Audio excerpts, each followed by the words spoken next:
unprecedented public statement, the Army Chief of Bangladesh, General Waqaruzzaman, on Tuesday warned that the interim government should not undermine the law and order machinery.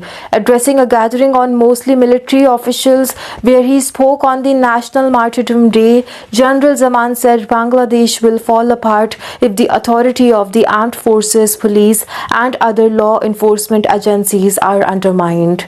This nation's independence and sovereignty will be undermined if you cannot stop the mudslinging and if you continue to kill and injure each other. I have no other aspiration. For the past 7 to 8 months, I have had enough, said General Zaman in the first public statement after the continued volatility in Bangladesh.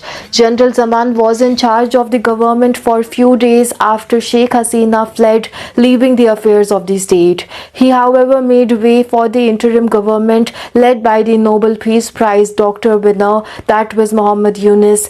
Also, since the arrival of Dr. Yunus, the interim government, much of the focus has been on the 6 commissions that were given to mandate to fix the accountability for violence carried out by the police and paramilitary forces on order from the Awami League government of former Prime Minister Sheikh Hasina.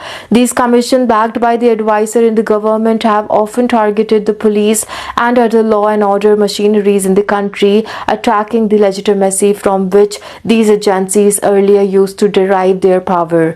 Countering the trend of law enforcement agencies responsibly, collectively, the doctor also said that the police, RAB, DGFI, BGB, NSI have done extremely important work for the country. Alongside negative things, they have done numerous good deeds. This is why we found a stable atmosphere in the country in the past.